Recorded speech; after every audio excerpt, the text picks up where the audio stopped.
Happy and Circle, two fluffy, white, long-haired Chihuahuas, were the undisputed masters of their humble abode, a cozy little house that smelled faintly of lavender and Crissy's latest baking experiment. But their true domain, the one that truly set their tiny hearts aflutter, was the front window. It was their command center, their lookout post, their very own doggy IMAX screen where the main feature was always the same, Crissy. Every weekday, promptly at 5:17 p.m., Happy and Circle would abandon their naptime rituals or their rigorous squirrel-watching duties and assume their positions. Happy, ever the more dramatic of the two, would perch on the armrest of the armchair, his long white fur practically glowing in the afternoon light. Circle, a creature of precise habits, would neatly arrange himself on the windowsill, his plumed tail twitching with anticipation. The moment Crissy's little blue car rounded the corner, a silent ripple of excitement would electrify the two dogs. Their ears, usually flopped adorably, would perk up like tiny radar dishes. Then, as the car pulled into the driveway, a low, guttural rumble would start in Happy's chest, quickly joined by a high-pitched whine from Circle.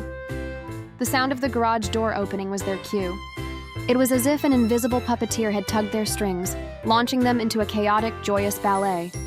Happy, with a yelp that could rival a banshee, would spring from the armchair, his forepaws barely touching the ground as he propelled himself towards the front door.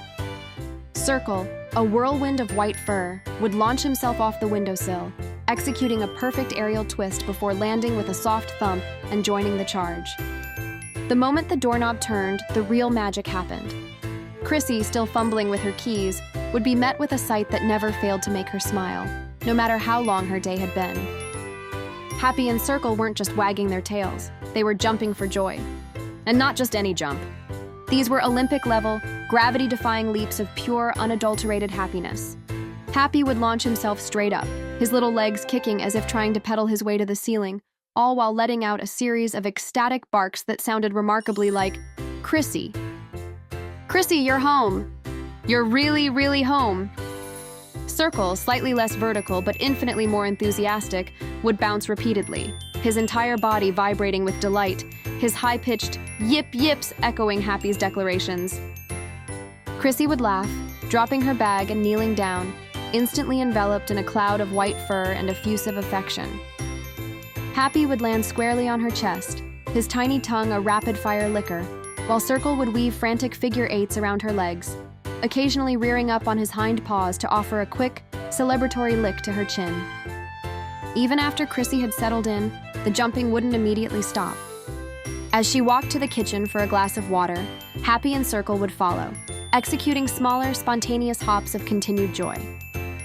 If she sat on the couch, they'd launch themselves onto her lap, still vibrating with happiness, their tiny bodies practically humming with contentment.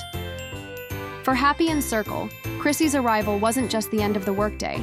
It was the grand finale of their day, a moment so thrilling, so bursting with love, that the only way to truly express it was to leap towards the heavens, celebrating the return of their beloved human, jump by joyous jump.